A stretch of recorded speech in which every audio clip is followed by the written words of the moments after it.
وعلى رسوله الكريم أما بعد فأعوذ بالله من الشيطان الرجيم بسم الله الرحمن الرحيم قال الله تعالى في القرآن المجيد والفرقان الحميد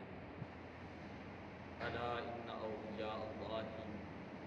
لا خوف عليهم ولا هم يحزنون صدق الله مولانا العظيم وبلغنا رسول النبي الكريم الأمين ونحن على ذلك لمن الشاهدين والشاكرين والحمد لله رب العالمين إن الله وملائكته يصلون على النبي يا أيها الذين آمنوا صلوا عليه وسلموا تسليما الصلاة والسلام عليك يا رسول الله وعلى آلك وأصحابك يا حبيب الله الصلاة والسلام عليك يا رحمة للعالمين وعلى آلك وأصحابك يا شفيع المذنبين۔ اس ہفتے منگل بدھ اور جمعرات 5، 6 اور 7 تاریخ کو سید الاولیاء سید المشائخ حضرت داتا علی بن عثمان حجویری المعروف داتا گنج بخش رحمۃ اللہ تعالی علیہ آپ کا عرس پاک ہے اور 980 عرس پاک ہے، گویا 980 سال گزر چکے ہیں حضور داتا علی حجویری رحمۃ اللہ تعالی علیہ آپ کے عرس پاک۔ تو پتہ یہ چلا کہ یہ عرس پاک کرنا یہ کوئی آج کا طریقہ کار نہیں، نہ ہی بریلویوں کا طریقہ کار ہے، بلکہ 10 صدیاں ہونے کو ہیں۔ 900 سال پہلے یہ عرس پاک شروع ہوا۔ داتا صاحب رحمۃ اللہ تعالی علیہ آپ کی ولادت ہوئی ہے 400 ہجری کے اندر، اور آپ کا زمانہ غوث پاک رضی اللہ تعالیٰ عنہ کے زمانے سے پہلے کا زمانہ ہے۔ سلطان محمود غزنوی کا جو دور تھا وہ داتا صاحب رحمۃ اللہ تعالیٰ علیہ کا دور تھا۔ سلطان محمود غزنوی ایک مرتبہ آپ کے مدرسے کے اندر آیا اور اس نے دیکھا کہ ایک بچہ قرآن پاک پڑھنے کے اندر مصروف ہے۔ جب اس نے رضوان نامی شخص سے پوچھا یہ کون ہے، تو انہوں نے کہا یہ علی بن عثمان ہے۔ آپ کی عمر اس وقت 12-13 سال تھی۔ آپ نے سلطان محمود غزنوی کی طرف دیکھا تو آپ کے چہرے کے اوپر ایسی ایک رونق تھی، قرآن پاک پڑھنے کی برکت تھی، اور قرآن پاک ایک ایسا نور تھا کہ وقت کا بادشاہ کہنے لگا کہ ایسے ہی بچے دین اسلام کی خدمت کرتے ہیں اور اس مدرسے کی رونق ہے۔ خیر، جب آپ تھوڑے سے بڑے ہوئے، بے شمار ملک ہیں جہاں پر آپ نے تعلیم حاصل کی ہے، تو جب تعلیم سے فارغ ہوئے تو آپ اپنے شیخ اور اپنے مرشد ان کی تلاش کے لیے نکلے کہ کسی کے ہاتھ کے اوپر بیعت کرنی چاہیے۔ میں انتہائی مختصر کرتا جا رہا ہوں کیونکہ آگے کچھ باتیں میں نے عرض کرنی ہیں۔ تو مختصر یہ ہے کہ شیخ ابو الفضل بن حسن خطلی، بعض خطلی پڑھتے ہیں، ان کے ہاتھ کے اوپر آپ نے بیعت کی۔ وہ سلسلہ جنیدیہ حضرت جنید بغدادی رحمۃ اللہ تعالی علیہ اس سلسلے کے بہت بڑے وہ شیخ تھے۔ آپ نے ان کی مکمل زندگی ان کی خدمت کی، جیسے کہ پہلے ہوتا تھا کہ مریدین اپنے شیخ کے ساتھ بڑی عقیدت رکھتے ہیں، بڑی محبت رکھتے ہیں اور ایک عرصہ تک اپنے شیخ کے پاس رہتے ہیں۔ جس وقت آپ کے شیخ ابو الفضل ان کا انتقال ہونے لگا تو ان کا سارا داتا صاحب رحمۃ اللہ تعالی علیہ کشف المحجوب میں لکھتے ہیں کہ میری گود کے اندر تھا اور مجھے شیخ نے یہ کہا کہ میں تمہاری ڈیوٹی لگاتا ہوں، تم لاہور کے اندر چلے جاؤ، وہاں پر تمہاری بڑی ضرورت ہے۔ حضور داتا علی حجویری رحمۃ اللہ تعالی علیہ خود لکھتے ہیں، فرماتے ہیں میں نے عرض کی کہ وہاں پر تو میرے پیر بھائی حضرت حسین زنجانی، میرا جن کو کہتے ہیں، چاہ میرا جن کا مزار ہے، فرماتے ہیں حضرت حسین زنجانی وہ وہاں پر پہلے میرے پیر بھائی موجود ہیں، تو میری وہاں پر کیا ضرورت ہے؟ تو شیخ نے کہا کہ دودھ کا گلاس بھرا ہو اور اس کے اوپر ایک پھول کی پتی رکھ دی جائے تو اس کے اندر کوئی فرق نہیں پڑتا۔ تو خیر مجھے بات سمجھ آ گئی، میں نے اپنے شیخ کی بات کے اوپر عمل کیا، خاموشی کے ساتھ وہاں پر چلا، وہاں سے چلتا ہوا میں لاہور کے اندر پہنچا۔ جب میں یہاں پر پہنچا تو اس کے اس وقت 8 دروازے تھے۔ کہتے ہیں کہ میں باٹی گیٹ کے باہر کھڑا ہوا، رات کا وقت تھا، دروازے سے باہر ہی رہا، اور جب سحری کا وقت ہوا، صبح کی نماز ہوئی، فجر کی نماز کے بعد جیسے ہی دروازہ کھلتا ہے تو اندر سے ایک جنازہ باہر آ رہا تھا، مشرق کی جانب جا رہا تھا۔ میں نے لوگوں سے پوچھا یہ جنازہ کس شخص کا ہے؟ تو لوگوں نے کہا کہ یہ حضرت حسین زنجانی رحمۃ اللہ تعالی علیہ ان کا جنازہ ہے، اب ہم ان کے تدفین کے لیے جا میرا جو ہے وہ جا رہے ہیں۔ یہ باتیں کشف المحجوب کے اندر موجود ہیں۔ خیر داتا صاحب رحمۃ اللہ تعالی علیہ یہاں پر آئے اور آپ مشرق کے بجائے مغربی دروازے کے بعد مشرق کے مغرب کی طرف جو ہے وہ آپ بیٹھ گئے، باٹی گیٹ کے بالکل سامنے آپ نے۔ یہاں پر آ کر حضور داتا علی حجویری رحمۃ اللہ تعالی علیہ آپ نے قرآن پاک کی تلاوت کی، احادیث پاک کا لوگوں کو درس دیا اور ضرورت محسوس کی کہ وہاں پر مسجد ہونی چاہیے جہاں پر لوگ اکٹھے ہو کر نماز پڑھ سکیں۔ بڑا مشہور کتابوں کے اندر واقعہ ہے جب آپ نے مسجد بنائی، اور یہ ہمیشہ اللہ والوں کا طریقہ کار ہوتا ہے، وہ اللہ کا گھر بناتے ہیں، جس طرح صحابہ کہف کے بارے میں قرآن کے اندر نص موجود ہے، لَنَتَّخِذَنَّ عَلَيْهِمْ مَسْجِدًا، جہاں ان کی غار ہے اس کے ساتھ یہ مسجد موجود ہے۔ داتا علی حجویری رحمۃ اللہ تعالی علیہ آپ نے مسجد بنائی اور لوگوں نے اعتراض کیا کہ یہ جو مسجد بنائی گئی ہے اس کا قبلہ درست نہیں۔ حضور داتا علی حجویری رحمۃ اللہ تعالی علیہ آپ نے اعلان فرمایا کہ آج جو ہے وہ مغرب کی نماز میرے پیچھے پڑھیں اور سارے لوگ جو ہے اعتراض کرنے والے آ جائیں، اپنے بھی آئے بیگانے بھی آئے، بعض اوقات ہوتا ہے جلسہ ہوتا ہے، کوئی تو ہوتے ہیں اپنے ورکر اور کوئی ہوتے ہیں ویسے ذرا تماشا دیکھنے کے لیے آ جاتے ہیں۔ تو اس وقت ہندو تھے باٹی گیٹ کے، یہ لوگ بھی آئے سارے دیکھنے کے لیے۔ تو جس وقت مغرب کی نماز پڑھی داتا صاحب رحمۃ اللہ تعالی علیہ آپ نے دائیں جانب سلام پھیرا، بائیں جانب سلام پھیرا، تو آپ نے فرمایا وہ سامنے قبلہ دیکھ لیں۔ یہ آپ کی سب سے پہلے یہاں پر آنے کے بعد بڑی مشہور کرامت ہے کہ آپ نے سب سے پہلے لوگوں کا یہاں پر مسجد بنائی اور لوگوں کو قبلے کی زیارت کروائی اور فرمایا کہ اس مسجد کا قبلہ وہ بالکل قبلے کی طرف ہے اور اس کا قبلہ بالکل درست قبلہ ہے، اس کا قبلہ وہ ٹیڑھا قبلہ موجود ہے نہیں ہے۔ تو یہ داتا صاحب رحمۃ اللہ تعالی علیہ کی پہلی کرامت ہے۔ دوسری بڑی مشہور کرامت حضور داتا علی حجویری رحمۃ اللہ تعالی علیہ 2-4 دن گزرے تو اور کتابوں کے اندر آتا ہے کہ آپ دریائے راوی کے کنارے پر بیٹھے ہوئے تھے۔ آپ نے ایک بوڑھی عورت کو دیکھا کہ اس نے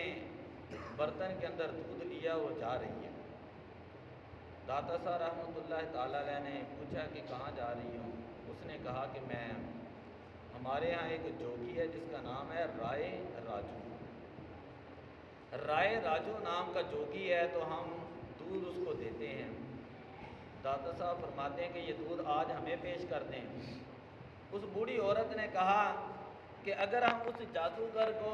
دودھ نہ دیں تو وہ ہمارے جانوروں کے اوپر جادو کر دیتا ہے، اس کے بعد سفلی علم ہے تو وہ اپنے علم کے زور پر ہمارے جانوروں کو مسخر کرتا ہے، اور جس سے ہمارے جانور جو ہیں وہ دودھ کی بجائے خون دینا شروع کر دیتے ہیں۔ اور یہ روایت عرصہ سے ہمارے چلتی آ رہی ہے کہ لوگ وہاں پر اس جوگی کو دودھ پیش کرتے ہیں۔ داتا صاحب رحمۃ اللہ تعالیٰ علیہ نے فرمایا کہ آج یہ دودھ ہمیں پیش کرے نا، تو ہم خود جو ہے یہ معاملہ اللہ کی بارگاہ میں پیش کرتے ہیں۔ آپ نے دودھ لیا، نوش فرمایا، اللہ کی بارگاہ میں دعا فرمائی، نماز ادا کی، اس عورت کے لیے دعا فرمائی۔ تو جیسے ہی عورت گھر میں جاتی ہے اگلے دن جانور کا دودھ دھوتی ہے تو پہلے سے زیادہ مقدار میں تھا، ایک برتن بھرا، دوسرا برتن بھرا، گھر کے اندر جو دودھ والے برتن تھے دو چار وہ سارے بھر گئے۔ وہ بڑی خوش ہوئی کہ یہ کیا معاملہ ہے۔ اگلے دن پھر دوبارہ دودھ لے کر آئی، گھر جا کر دیکھا تو دودھ دھوتی ہے تو پہلے سے زیادہ دودھ ہو جاتا ہے۔ وہ محلے کے اندر بتاتی ہے جو اس کے جاننے والے تھے۔ خیر لوگ آہستہ آہستہ داتا صاحب کے بعد دودھ پیش کرنا شروع کر دیا، دودھ لانا شروع کر دیا لوگوں نے۔ تو یہ داتا صاحب رحمۃ اللہ تعالیٰ علیہ آپ کی یہاں پر پہلی خوراک تھی سمجھ لیں، اور یا یہ سمجھ لیں کہ پہلی نیاز تھی جو آپ نے یہاں پر قبول فرمائی ہے۔ جو جادوگر تھا اس کو بڑا جب پتہ چلا غصہ آیا، اب وہ آیا اور داتا صاحب رحمۃ اللہ تعالیٰ علیہ سے لڑنے لگا اور کہنے لگا کہ تم نے میرا کاروبار بند کر دیا، یہ کر دیا، وہ کر دیا۔ ہمارے بزرگان دین بلکہ داتا صاحب لکھتے ہیں نا کہ آپ کے سامنے کوئی بندہ ہوا کے اوپر بھی چل رہا ہو، ہوا میں دیکھے نا کہ ہوا میں اڑ رہا ہے یا پانی کے اوپر چل رہا ہے، تو آپ کبھی بھی اس سے متاثر نہ ہو اگر وہ اللہ کی شریعت کا پاس نہیں رکھتا، اگر وہ اللہ کی شریعت کا لحاظ نہیں رکھتا نا، تو آپ یہ سمجھ لیں کہ یہ جو شعبدہ باز تو ہو سکتا ہے لیکن یہ اللہ کا ولی نہیں ہو سکتا۔ داتا صاحب رحمۃ اللہ علیہ کشف المحجوب میں ایک واقعہ بھی لکھتے ہیں، میں اس کے بعد وہ بات مکمل کرتا ہوں کیونکہ ضمناً یہ بات آ گئی ہے۔ فرماتے ہیں کہ حضرت بایزید بستامی رحمۃ اللہ تعالیٰ علیہ کتنے بڑے جو ہے وہ صوفی بزرگ گزرے ہیں اور کتنے بڑے اللہ کے ولی ہیں، جن کو سارا فیض حضرت امام جعفر صادق رضی اللہ تعالیٰ عنہ کی بارگاہ سے ملا ہے۔ آپ سے سارا فیض ملا، آپ سے انہوں نے سارا پڑھا، سارے علوم آپ سے حاصل کیے۔ ایک مرتبہ حضرت بایزید بستامی رحمۃ اللہ تعالیٰ علیہ کو پتہ چلا کہ فلاں علاقے کے اندر ایک بہت بڑا اللہ کا ولی ہے۔ آپ نے فرمایا اچھا اگر اللہ کا ولی آیا ہے تو اس کی زیارت کرنی چاہیے۔ یہ بات داتا صاحب نے کشف المحجوب میں فارسی کے اندر لکھی ہے۔ فرماتے حضرت بایزید بستامی رحمۃ اللہ تعالیٰ علیہ جن کا ذکر علامہ اقبال اپنی شاعری کے اندر بھی کیا ہے، فقر جنید و بایزید تیرے جمال کی نمود، تو فرماتے حضرت بایزید بستامی رحمۃ اللہ تعالیٰ علیہ آپ اس علاقے کے اندر چلے گئے کہ بزرگوں کی زیارت کرنی چاہیے۔ جب وہاں پر گئے تو دیکھا وہ شخص جو ہے وہ مسجد کی طرح چہرہ کر کے وہ تھوک پھینک رہا ہے، اس نے مسجد کی طرح چہرہ کر کے تھوک پھینکی ہے۔ حضرت بایزید بستامی رحمۃ اللہ تعالیٰ علیہ بڑے پریشان ہوئے، آپ نے ملاقات نہ کی، اسی وقت واپس آ گئے۔ آپ نے فرمایا اگر یہ اللہ کا ولی ہوتا تو ضرور یہ اللہ کے گھر کا احترام کرتا، یا اگر اس کو تھوک آ ہی گئی تھی، اللہ کا اگر برگزیدہ ہوتا، اللہ کا محبوب بندہ ہوتا تو اللہ تعالیٰ اپنے کرم اور فضل کی وجہ سے اسے اس گناہ سے محفوظ رکھ لیتا۔ اللہ توفیق دیتا تو یہ قبلے کی طرف چہرہ ہی نہ کرتا اور قبلے کی طرف تھوکتا ہی نہ، تو اس نے اللہ کے گھر کا احترام نہیں کیا تو پتہ چلا کہ اس کو شریعت کے کسی چیز کا پتہ ہی نہیں ہے۔ داتا صاحب فرماتے ہیں کہ پڑھا حضرت امام جعفر صادق سے ہوں اور پھر علم کے اندر پختگی نہ ہو تو اسی وقت حضرت جنید بغدادی بغیر ملاقات کے اس سے اپنے گھر کے اندر واپس آ گئے۔ دوسرے علاقے میں گئے تھے ملاقات کے لیے لیکن کہا کہ اس نے اللہ کے گھر کا احترام ہے نہیں کیا، یہ اس نے شریعت کا لحاظ نہیں رکھا، تو بغیر ملاقات کے آپ جب واپس آ گئے۔ تو داتا صاحب رحمۃ اللہ تعالیٰ علیہ کے پاس وہ جوگی آیا اور اس نے آ کر جھگڑا کرنا شروع کیا اور باتیں کرنی شروع کی۔ داتا صاحب رحمۃ اللہ تعالیٰ علیہ فرماتے ہیں کہ میں اللہ کا بندہ ہوں، یہاں پر دین کے لیے آیا ہوں، میرا تیرے ساتھ کوئی جھگڑا نہیں بنتا، تو اپنا کام کر، میں اپنا کام کرتا ہوں۔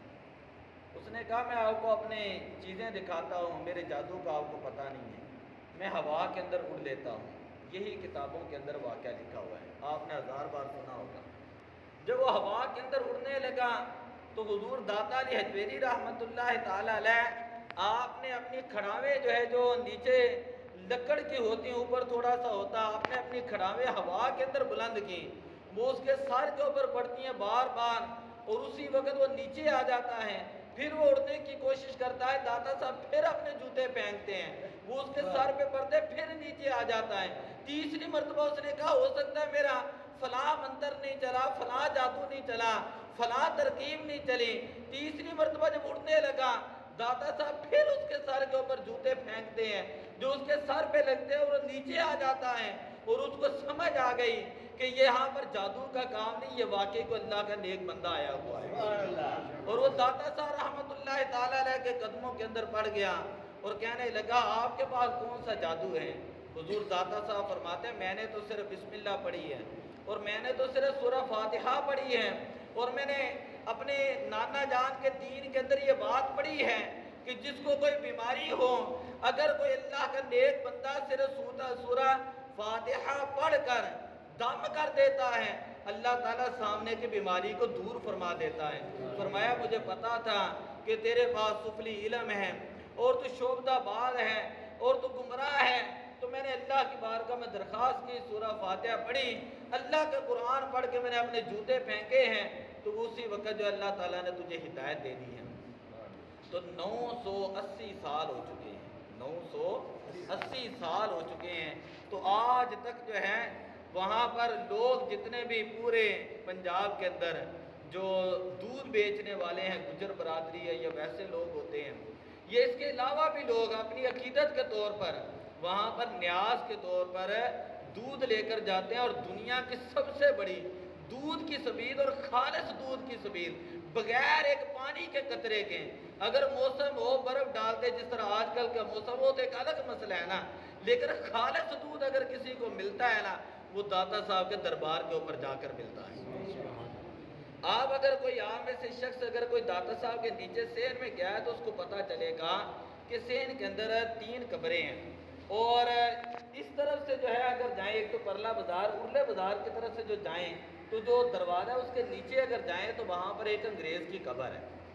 ایک انگریز یہاں پر آیا بڑی سرچ کرتے ہوئے، ظاہر بات ہے ان لوگوں کو دین کے ساتھ کیا غرض ہے، ویسے ہی انہوں نے سرچ کرنی ہوتی ہے۔ سرچ کرتے کرتے اس نے یہاں پر آ کر نا علماء سے سوال کیا، کہا کہ میں نے تمہارے قرآن کے اندر پڑھا ہے، سورہ نمل کے اندر موجود ہے، حضرت سلیمان علیہ السلام کے دربار کے اندر آپ کا ایک خادم تھا، اللہ کا ولی تھا، آپ کا وزیر تھا، آصف بن برخیہ، وہ آنکھ جھپکنے کی مقدار تخت لے کر آپ کی بارگاہ میں حاضر کر دیتا ہے، اور وہ تخت بھی اتنا بڑا تھا، 80 ہاتھ لمبا اور 80 ہاتھ ہی چوڑا اور 80 ہاتھ ہی اس کی اونچائی تھی، یعنی اتنا اس کا وزن تھا اور اتنی اس کی لمبائی چوڑائی تھی۔ کہا یہ کیسے ممکن ہے، یہ میری عقل کے اندر بات نہیں آتی۔ علماء اس کو بڑا مطمئن کرتے رہے، بڑا مطمئن کرتے رہے۔ خیر جب وہ نامطمئن ہوا تو کسی نے کہا کہ یہاں آپ لاہور کے اندر تو آئے ہی ہیں، تو یہ ہمارے داتا صاحب ہیں، چلو حاضری دے دیتے ہیں، آپ یہاں پر بھی تو سرچ کریں۔ جب یہاں پر آیا تو کہتے ہیں آگے فقراء کی جس طرح جمعرات کو مجلس لگتی ہے، لوگ وہاں جگہ جگہ بیٹھے ہوتے ہیں، اللہ کا ذکر کرتے ہیں، اور بڑے بڑے اللہ کے نیک بندے، بڑے بڑے مجذوب لوگ بھی ہوتے ہیں۔ ایک بوڑھا سا شخص آیا، اس نے آتے ہی انگریز کو جو ہے کہا کہ کیا پئیں گے، ٹھنڈا پئیں گے یا گرم پئیں گے؟ اس نے کہا میں برطانیہ کا رہنے والا ہوں تو آپ مجھے چائے لا دیں۔ وہ اسی وقت تھوڑی دیر ہی ہوتی ہے تو درویش دوبارہ آتا ہے اور آ کر چائے پیش کرتا ہے، تو انگریز چائے دے کر بڑا حیران ہوا، لوگوں نے پوچھا حیرانگی کی کیا بات ہے؟ انگریز کہنے لگا حیران میں اس بات سے ہوں کہ چائے تو چلو مجھے مل گئی ہے، لیکن یہ برتن جو یہ میرے گھر کے ہیں، یہ میرے گھر کے برتن یہاں پر کیسے پہنچ گئے؟ جب اسے یہ پتا چلا، فقیر سے پوچھا، اس نے کہا یہ اللہ کے ولی کی بارگاہ ہے، جو بندہ یہاں پر نیت لے کر آتا ہے میں نے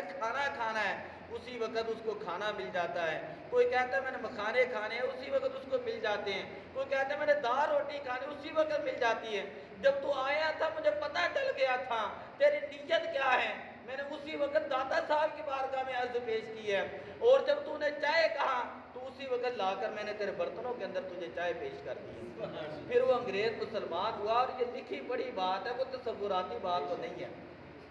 مسلمان ہوا اور ساری زندگی اس نے پھر داتا صاحب رحمۃ اللہ تعالیٰ علیہ کے سین کے اندر جھاڑو دیا ہے، وہاں خاتموں کے اندر رہا، قلین بچھائے، مثلا چٹائیاں بچھائیں، اور وہاں پر لنگر تقسیم کیے۔ جب وہ فوت ہوا تو اس نے درخواست کی حکومت سے یہاں پر کہ میری قبر داتا صاحب کے قدموں کے اندر بنائی جائے، تو خیر داتا صاحب رحمۃ اللہ علیہ کے مدار شریف وہاں پر ہیں، اور یہ جو دروازہ میں نے کہا کہ اس طرف کے دربار کا جو ہے جو بازار ہے اس کے دروازے سے جائیں تو نیچے جو ہے اس کا جو وہ مزار شریف آج بھی موجود ہے۔ تو بات کرنے کا مقصد یہ ہے کہ اللہ کے ولیوں کے بارے میں اقبال علیہ الرحمہ فرماتے ہیں، نکاح ولی میں وہ تاثیر دیکھیں، بدلتی ہزاروں کی تقدیر دیکھیں، کہ اللہ کا وہ نیک بندہ، اللہ کا وہ نیک بندہ یہ نہ ہو کہ اس نے دین کو چونا لگایا ہو، اور آج تو اینٹ اٹھائیں تو نیچے سے پیر نکل آتے ہیں، اور مریدوں کی اتنے لمبی صفحے ہوتی ہیں، اور مقصد جو ہے نذرانے بٹورنا ہوتا ہے، جو ہو مجذوب بندہ۔ مجھے بات یاد آ گئی ہے، کشف المحجوب میں پڑھ رہا تھا ابھی، تو داتا صاحب فرماتے میں اپنے شیخ کے ساتھ جا رہا تھا، ایک جگہ پر لوگوں نے جو ہے وہ فصل کاٹی ہوئی تھی، بڑی سننے والی بات ہے، ایک جگہ پر لوگوں نے فصل کاٹی ہوئی تھی، میں وہاں پر گیا، میرے شیخ بھی وہاں موجود تھے، تو کہتے ہیں ہم نے وہاں پر دیکھا کہ کچھ لوگ ہیں انہوں نے صوفیانہ جبے پہنے ہوئے ہیں، پہلے جو بندہ تصوف کے اندر آتا تو اس کے خاص رنگ ہوتا، کہتے ہیں میں وہاں پر دیکھ رہا، میرے شیخ کھڑے ہو کر دیکھ رہے ہیں، جو گندم کا مالک ہے نا، یہ جو فصل کا مالک ہے، اس کے پاس صوفی گئے ہیں اور برتن پکڑے ہوئے ہیں، کشکول پکڑے ہوئے ہیں، اور کہہ رہے ہیں کہ اس گندم میں سے ہمیں بھی کچھ دے دیا جائے۔ تو فرماتے ہیں داتا صاحب فرماتے میں نے کہا کہ یہ رسم عاشقہ نیست، مردم خدارا چنا نیست، کہ اللہ کے جو بندے ہوتے وہ تو ایسے نہیں ہوتے۔ تو میرے شیخ نے میرے کندھے کے اوپر ہاتھ رکھا، اور میرے شیخ نے کہا بات یہ ہے کہ یہ جس پیر کے مرید ہیں نا، ان کے پیر نے ان کو دنیا ہی سکھائی ہے، اور یہ اس لیے دنیا دار لوگوں کے سامنے کشکول لیے پھرتے ہیں۔ اگر ان کے شیخ نے ان کو تصور سکھایا ہوتا،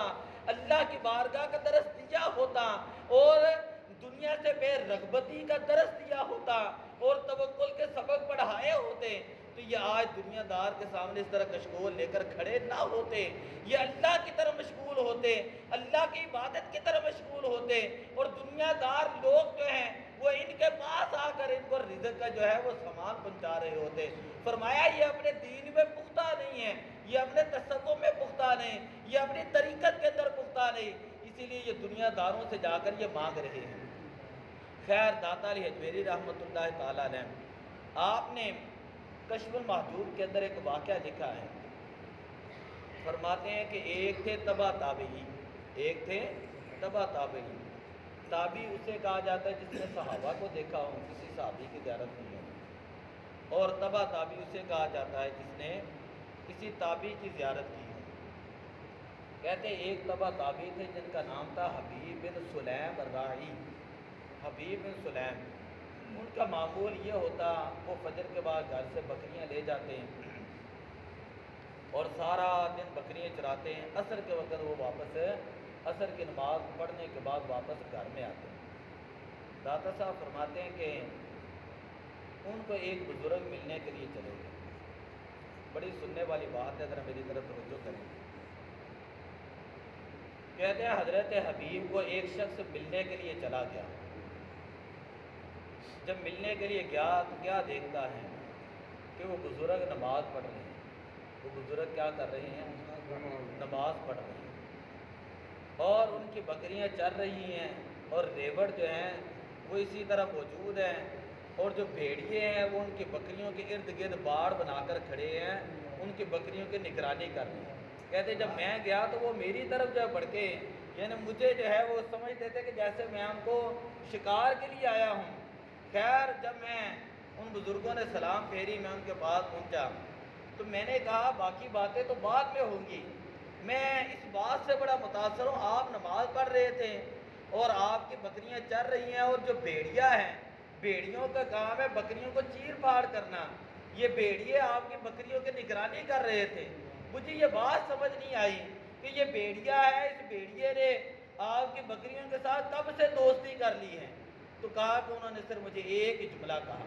کہا کہ جب سے بکریوں کے مالک نے اللہ سے صلح کر لی ہے، تب سے بھیڑیے جو ہیں انہوں نے میری بکریوں کے ساتھ صلح فرما لی ہے۔ کہا جب سے میں نے اللہ سے لو لگا لی ہے، مجھے دنیا سے رغبت ہی نہیں رہی، میں اللہ کی طرف میری توجہ ہوتی ہے، اللہ تعالیٰ مخلوق کے دلوں کے اندر جو ہے انہوں نے میری بکریوں کی محبت کو پیدا فرما دیا ہے۔ پھر کہتے وہ بزرگ تھے، نماز سے فارغ ہوئے، ساتھ ہی پتھر پڑا ہوا تھا، اور ایک ان کے پاس جو ہے وہ چھوٹا سا کشکول تھا، انہوں نے پیالے کے اندر اس طرح پتھر لیا، ایسے کیا تو وہاں سے دودھ نکلنے لگا، اور انہوں نے کہا یہ پی لو۔ حضرت داتا علی حجویری رحمۃ اللہ تعالیٰ علیہ فرماتے پہ بڑا یہ جب واقعہ لکھتے ہیں، کہتے ہیں کہ جب میں نے یہ سنا تھا بڑا متاثر ہوا تھا۔ تو وہ بزرگ پانی دودھ پیتے ہیں، دودھ پینے کے بعد پھر حضرت حبیب بن سلیم رائی رحمۃ اللہ تعالیٰ علیہ آپ نے دوبارہ پتھر کو ایسے کیا تو وہاں سے شہد نکلنے لگا۔ میں کوئی ادھر ادھر کی بات نہیں کر رہا، میں کشف المحجوب کی بات کر رہا ہوں۔ کشف المحجوب کے اندر یہ واقعہ لکھا ہوا ہے، کہتے جب دوبارہ انہوں نے پتھر ایسے کیا تو وہاں سے جو ہے شہد نکلنا شروع ہو گیا۔ میں نے کہا یہ کیا بات ہے کہ شہد تو نکلتا ہے مکھیوں سے، دودھ تو دیتی ہیں، جانور دودھ دیتے ہیں، پتھروں سے پانی تو سنا تھا کہ پانی نکل جاتا ہے، لیکن یہ نہیں سنا تھا کہ پتھروں سے دودھ اور شہد بھی نکلتے ہیں۔ تو حضرت حبیب فرماتے ہیں کہ اگر حضرت موسیٰ علیہ السلام کی قوم، کہتے ہیں انہوں نے قرآن کی آیت پڑھی کہ حضرت موسیٰ علیہ السلام کی نافرمان قوم تھی، کیا تھی؟ نافرمان قوم تھی، لیکن انہوں نے حضرت موسیٰ علیہ السلام سے کہا پانی چاہیے۔ حضرت موسیٰ علیہ السلام نے عصا مبارک پتھروں کے اوپر مارا، تو جن 12 پتھروں کے اوپر مارا ان 12 پتھروں سے چشمے جاری ہو گئے۔ کہا حضرت موسیٰ علیہ السلام کہ اگر نافرمان قوم اپنے نبی سے پانی مانگے تو حضرت موسیٰ علیہ السلام پتھروں سے پانی جاری کر سکتے ہیں، تو جو نبی پاک کا امتی ہوں اور فرما بردار امتی ہوں اور محبت کا دعویٰ کرنے والا امتی ہوں، اگر اس کو ضرورت پڑے وہ نگاہ اٹھائے تو اللہ تعالیٰ پتھروں سے دودھ اور شہد کی نہریں جاری فرما سکتا ہے، لیکن شرط یہ ہے کہ پہلے اللہ کی فرما برداری ہو، پھر مصطفیٰ صلی اللہ علیہ وسلم کی اطاعت اور گزاری ہو۔ یہ نہیں ہے کہ بندہ پیر بنتا پھرے اور اس کو یہی نہ پتا چلے کہ حضور کی سنت کیسے ہوتی ہے، اور اس کو قرآن پاک اوپر سے دیکھ رہے ہو پڑھنا نہ آتا ہو، اور جتنے جعلی پیر ہیں وہ ہمارے کھاتے میں پڑ گئے ہیں۔ داتا صاحب نے کبھی یہاں پر داتا صاحب نے کشف المحجوب کے اندر یہ نہیں لکھا کہ جو ان پڑھ ہوگا تو وہ جو ہے وہ پیر ہوگا۔ وہ بچے میں کو چھالا مارنے کے لیے ڈیگی نہ جان کو داتو مائیں نہ ٹوٹ دینا انہیں روکو ذرا گل سنن دو۔ تو ایک اور واقعہ میں آپ کو کشف المحجوب کا سناتا ہوں۔ ایک اللہ کے ولی تھے، ان کا نام تھا امام ابو اسحاق۔ کیا نام تھا؟ امام ابو اسحاق۔ فرماتے کہ یہ ملاقات کرنے کے لیے گئے حضرت امام مسلم بغربی رحمۃ اللہ تعالیٰ علیہ سے، حضرت امام مسلم بغربی رحمۃ اللہ تعالیٰ علیہ سے ملاقات کے لیے گئے۔ ذرا توجہ سے یہ بات سننی ہے۔ جب یہ ملاقات کے لیے ان کے پاس گئے تو ان کا سادہ سا خیمہ تھا، جس طرح پہلے دور میں پہاڑوں کے اندر ہوتا، کیا ہوتے لوگ 2-4 پتھر لگا لیتے ہیں، اگر کوئی کپڑا مل جاتا تو ساتھ اوپر کوئی کپڑا رکھ کے اپنی رہائش بنا لیتے ہیں۔ کہتے جب میں ان کی خانقاہ میں پہنچا تو دیکھا کہ وہ مغرب کی نماز پڑھا رہے تھے۔ یہ میری بات آپ نے ضائع نہیں کرنی، یہ میں بہت بڑی بات کرنے لگا ہوں کشف المحجوب کی، داتا صاحب کی بہت بڑی بات میں کرنے لگا ہوں۔ میں نے بے شمار حکایتیں آج پڑھی ہیں، صبح سے میں درس کی تیاری کر رہا تھا، لیکن یہ اس بات نے مجھے جھنجھوڑ کے رکھ دیا، یہ جو بات ابھی میں کرنے لگا ہوں۔ داتا صاحب فرماتے ہیں مغرب کی نماز کا وقت تھا تو میں نے دیکھا کہ امام مسلم مغربی نماز پڑھا رہے ہیں، اور جب وہ تلاوت کرنے لگے ہیں تو انہوں نے جیسے سورہ فاتحہ کی تلاوت کی ہے تو ان کے تلفظ کے اندر ذرا فرق تھا، یعنی تلفظ جو اتنا درست نہیں تھا۔ کہتے ہیں حضرت امام ابو اسحاق فرماتے ہیں میں اتنی دور سے آیا، میں نے اتنی محنت کی، اتنا سفر برداشت کیا، اتنی میں نے مشقت کی، مجھے کیا فائدہ ہوا یہاں آنے کا؟ یہ کون سا پیر ہے یہ جس کو تو قرآن نہیں پڑھنا آتا اور جس کے تو تلفظ ہی درست نہیں؟ کہتے ہیں کہ میں حضرت ابو اسحاق فرماتے ہیں کہ انہوں نے الگ نماز پڑھی اور عشاء وہاں پر پڑھی، اور جب سحری کا وقت ہوا تو سحری کا وقت جو ہے وہ نہر کے کنارے پر وضو کرنے کے لیے گئے، وہاں 2 شیر تھے، وہ 2 شیر ان کے پیچھے لگ جاتے ہیں۔ تو کہتے ہیں میں بھاگتا بھاگتا دوبارہ خانقاہ کی طرف آیا، جب میں خانقاہ کے پاس پہنچا تو حضرت امام مسلم مغربی خانقاہ سے باہر آئے ہیں۔ بہت بڑی بات میں کرنے لگا ہوں، باہر آئے تو آپ نے دونوں شیروں کے کانوں سے پکڑا،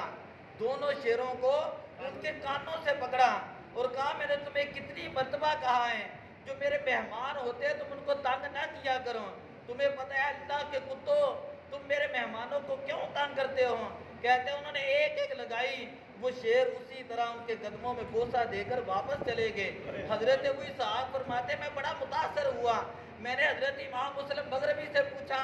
کہ میں نے تو آپ کے پیچھے نماز نہیں پڑھی کہ آپ کو تو تلفظ درست نہیں تھے، اللہ نے آپ کو یہ مقام دیا ہے، آپ جانوروں کے اوپر حکومت کرتے ہیں، یہ کیسے ہوا؟ کہا کہ اللہ کی عزت کی قسم ہے، جب سے میں نے سچے دل سے کلمہ پڑھا ہے، سچے دل سے نماز پڑھتا ہوں، سچے دل سے قرآن کی پڑھنے کی کوشش کرتا ہوں، اگرچہ قرآن نہیں پڑھا جاتا لیکن قرآن پڑھتے ہوئے روتا ہوں اور اللہ سے معافی بھی مانگتا ہوں، جب سے سچے دل سے میں نے سجدہ کیا ہے نا، اللہ نے مخلوق کے دلوں کے اندر میری محبت کو پیدا فرما دیا۔ فرماتے ہیں نہ مجھے کبھی بھوک لگتی ہے نہ مجھے کبھی پیاس لگتی ہے، جب بھوک کا وقت آتا ہے اللہ رزق پہنچا دیتا ہے، جب پیاس کا وقت آتا ہے مصلے پہ بیٹھا ہوتا ہوں اللہ تعالیٰ مجھے وہ پانی اور دودھ بھیج دیتا ہے۔ فرماتے میں اللہ کے اس بات کے اوپر شکر کرتا ہوں، اور دوسری بات میں یہ کرتا ہوں کہ جب سے میں نے اپنا باطن اپنا اندرونی کیفیات جو ہیں ان کو جو درست کر دیا ہے، اللہ تعالیٰ نے ظاہری مخلوق کو میرے تابع کر دیا ہے۔ اے ابو اسحاق تم ساری زندگی اپنا ظاہر بناتے رہتے ہو، ساری زندگی جبے پہنتے رہتے ہو اور ساری زندگی لوگوں سے امیدیں باندھ کے رکھتے ہو، اور ساری زندگی جو ہے وہ کوشش کرتے ہو لوگ آپ سے متاثر ہو جائیں، تم ساری زندگی اپنے ظاہر کو سنوارتے رہتے ہو اور تم ساری زندگی مخلوق سے ڈرتے رہتے ہو، میں نے ساری زندگی اپنے باطن کو سنوارا ہے، اللہ تعالیٰ نے ظاہری مخلوق کو میرے تابع فرما دیا ہے۔ کتنی بڑی بات ہے، اور کتنا بندہ کشف المحجوب پڑھے تو خواجہ جو ہے وہ نظام الدین اولیاء بھی فرماتے ہیں جس کا پیر نہ ہو کشف المحجوب پڑھے اللہ اس کو رہنمائی عطا فرما دے گا، اور جس نے مدینہ شریف جانا ہو میاں شیر محمد شرک پوری رحمۃ اللہ تعالیٰ علیہ فرماتے ہیں جس نے مدینہ شریف جانا ہو اور اس کے پاس کوئی اسباب موجود نہ ہوں وہ داتا صاحب جائیں اور جا کر عرض کرے کہ آپ اپنے نانا سے، کیونکہ آپ سید ہیں، آپ کیا ہیں سید ہیں، سچے سید ہیں، یہ جھوٹے اور جعلی سید نہیں، فرماتے سچے سید ہیں، اور وہاں پر جا کر عرض کرے کہ حضور اپنے نانا سے عرض کرے مجھے اپنی بارگاہ میں آنے کی اجازت عنایت فرمائیں، اللہ تعالیٰ مدینے کے اسباب پیدا فرما دے گا۔ علامہ اقبال، آخری وقت زیادہ ہو گیا، میں علامہ اقبال علیہ الرحمہ ہر وقت جو آپ کو پتہ ہے منزل اقبال تھی جہاں پہ لاہور میں رہتے گڑی شاہ، اور وہاں سے سحری کے وقت علامہ اقبال پیدل چلتے تھے اور آ کر داتا صاحب حاضری دیتے تھے، اور آپ نے داتا صاحب کی بارگاہ میں فارسی کے اندر ایک بہت لمبا کلام لکھا، میں 2-4 شعر پڑھتا ہوں۔ فرماتے ہیں سید حجویر مخدوم امم، سید حجویر، حجویر کا یہ شہنشاہ ہے، مخدوم امم، اور اللہ کی مخلوق جو ان کی یہ خدمت کرنے والے بزرگ ہیں، مرکز او پیر سنجر را حرم، فرماتے ہیں کہ آپ کی قبر مبارک جو ہے خواجہ معین الدین چشتی اجمیری رحمۃ اللہ تعالیٰ علیہ ان کے لیے حرم کا درجہ رکھتی ہے۔ حرم کا معنی ہوتا ہے کہ احترام والی جگہ، حرم کا معنی کیا ہوتا ہے؟ میں فجر کی نماز کے بعد کہہ رہا تھا کہ داتا صاحب کا زمانہ غوث پاک سے پہلے کا زمانہ ہے. غوث پاک اپنے ساتھ لے کر گئے خواجہ معین الدین چشتی اجمیری رحمۃ اللہ تعالیٰ علیہ کو مدینہ شریف میں. جب مدینہ شریف پہنچے تو سرکار نے کہا کہ معین الدین کو یہاں پر رہنے دو. حضرت معین الدین چشتی وہاں پر رہنے لگے. غوث پاک واپس آ گئے. اور آپ کو پتہ ہے کہ غوث پاک اور خواجہ معین الدین چشتی ان کا آپس میں رشتہ ہے. خواجہ معین الدین چشتی اجمیری غوث پاک کے جو ہے وہ بھانجے لگتے ہیں رشتے کے اندر جا کر. کہتے ہیں کہ وہ وہاں پر رہنے لگے. جب سرکار نے خود فرمایا نا کہ معین الدین ہم نے تمہاری ڈیوٹی اس برصغیر کی طرف لگا دی ہے. اور خواجہ معین الدین چشتی اجمیری رحمۃ اللہ علیہ واپس آئے اور غوث پاک بغداد میں غوث پاک سے ملاقات کی اور کہا کہ مجھے اجازت ملی ہے سرکار کی بارگاہ سے, اب آپ بھی مجھے دعا دیں تو میں ہندوستان میں جانا چاہتا ہوں. تو غوث پاک رضی اللہ تعالی عنہ آپ نے معین الدین چشتی اجمیری رحمۃ اللہ علیہ تعالیٰ سے فرمایا کہ جب تم انڈیا کے اندر جاؤ گے, اس وقت تو برصغیر تھا, برصغیر کے اندر جاؤ گے تو لاہور سے ہوتے ہوئے جانا, اس لیے کہ لاہور کے اندر ہے اللہ کے ایک مرد کلندر ہے جن کا نام ہے وہ علی بن عثمان. علی بن عثمان ان کے دربار سے ہو کر جانا. پھر معین الدین چشتی اجمیری رحمۃ اللہ تعالیٰ علیہ داتا صاحب کے قدموں میں بیٹھے ہیں اور 40 دن چلا کاٹا ہے. اور جب یہاں سے جانے لگے ہیں اس وقت نہ کوئی نیٹ تھا, نہ کوئی فون تھا, نہ کوئی الیکٹرانکس میڈیا تھا. ایک شعر زبان سے نکلا کہ گنج بخش فیض عالم مظہر نور خدا. گنج بخش کا معنی ہے خزانے لٹانے والے. فیض عالم کا مطلب ہے کہ ایک دنیا آپ سے فیض حاصل کرتی ہے. گنج بخش فیض عالم مظہر نور خدا, یہ اللہ کی نشانیوں میں سے ایک نشانی ہے. داتا صاحب فرماتے ناکسارا پیر کامل, جو کمزور لوگ ہیں ان کے لیے آپ شیخ کامل ہیں, اور کامل اعلیٰ رہنما, اور جو تصوف کے اندر کامل ہیں داتا صاحب رحمۃ اللہ تعالیٰ علیہ ان کے لیے رہنما کی حیثیت رکھتے ہیں. گنج بخش فیض عالم ہے مظہر نور خدا, جن کو آتا ہے وہ تو پڑھے نا. گنج بخش فیض عالم مظہر نور خدا,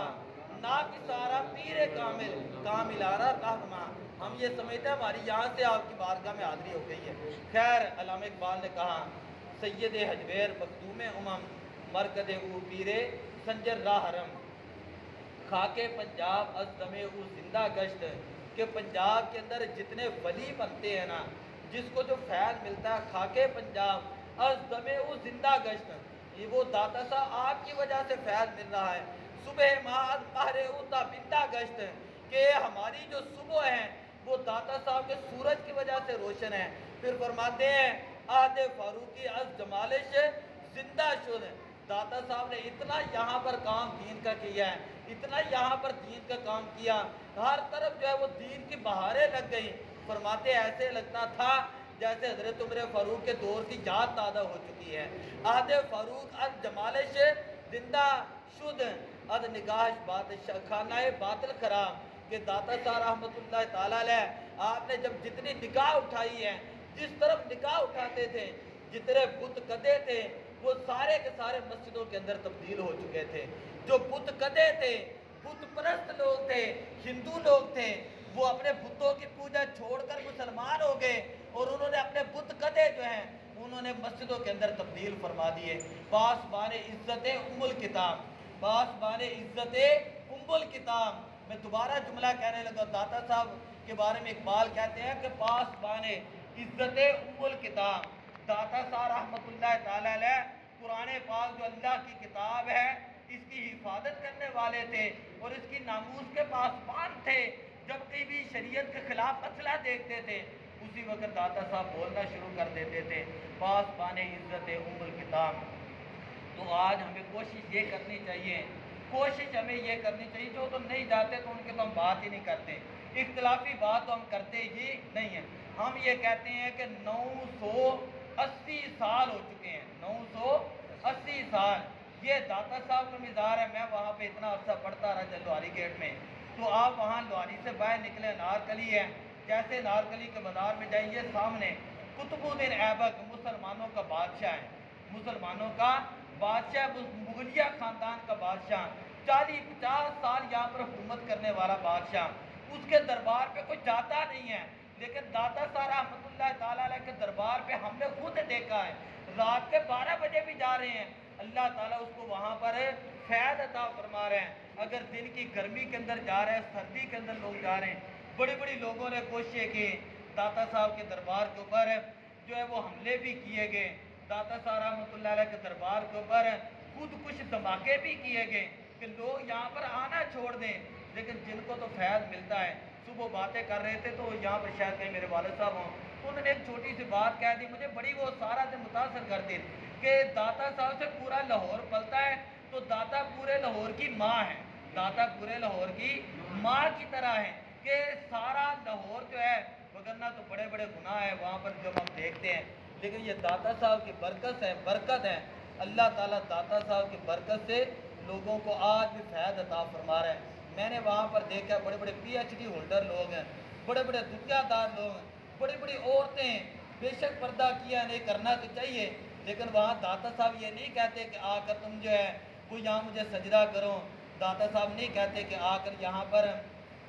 وہ غیر شرعی کام کرو، غیر شرعی کام کرنا دادیہ ہمارے سنیوں کے کھاتے میں نہ ڈالیں، جو جاہلوں کے کام ہے وہ ان کے کھاتے میں رہنے دیں، جو داتا صاحب کی تعلیمات ہیں وہ عین قرآن کے مطابق اور عین سنت نبوی کے مطابق، حدیث پاک کے مطابق، جو بندہ جاتا ہے آپ وہاں سے لوگوں کو پوچھ لیں، چلو میں تو عالم ہوں، میں نے تو کتابیں پڑھی ہیں، میں نے تو چلو کوئی ویڈیو وغیرہ دیکھی ہیں، لیکن جو عالم نہیں، وہاں پر لوگ جا رہے ہیں، آپ ان سے پوچھ کے دیکھ لیں کہ آپ کو داتا صاحب کا نام آتا ہے، یقین کریں 100 بندوں سے پوچھیں گے نا، شاید 10 بندے آپ کو بتائیں گے کہ آپ کا اصلی نام کیا ہے، آپ کا اصلی نام کیا ہے، کہ علی بن عثمان، لوگوں کو تو آپ کے نام کا بھی نہیں پتا، لوگوں کو یہ پتا ہے کہ یہ داتا صاحب ہیں، یہ کیا ہے، داتا صاحب ہیں۔ کسی کو کسی جگہ سے کچھ ملتا ہو نا، پھر ہی کو بندہ کسی جگہ پہ جاتا ہے، اگر نہ ملتا ہو بندہ ایک مرتبہ جاتا ہے، دوسری مرتبہ کہتا ہے وقت ضائع کرنا ہے، حالات کیا ہیں، مہنگائی اتنی ہے، جانے کی ضرورت کیا ہے، تو پتہ یہ چلا کہ داتا داتا ہے، داتا آج بھی کیا ہے، داتا ہے، داتا کا معنی ہے دینے والا، اللہ کے فضل و کرم سے، اللہ کی عطا سے آج بھی داتا صاحب جو لوگوں کی جولیاں بھر بھر کے دیتے ہیں، اور بھر بھر کے اللہ کے خزانے اور اللہ کا فیض لوگوں کو عطا فرماتے ہیں، اور جس کو ملتا ہے وہی داتا صاحب کے دربار میں دوبارہ حاضری کے لیے جاتا ہے۔ دعا اللہ عمل کی توفیق عطا فرمائے۔ وما علیہ الا البلاغ۔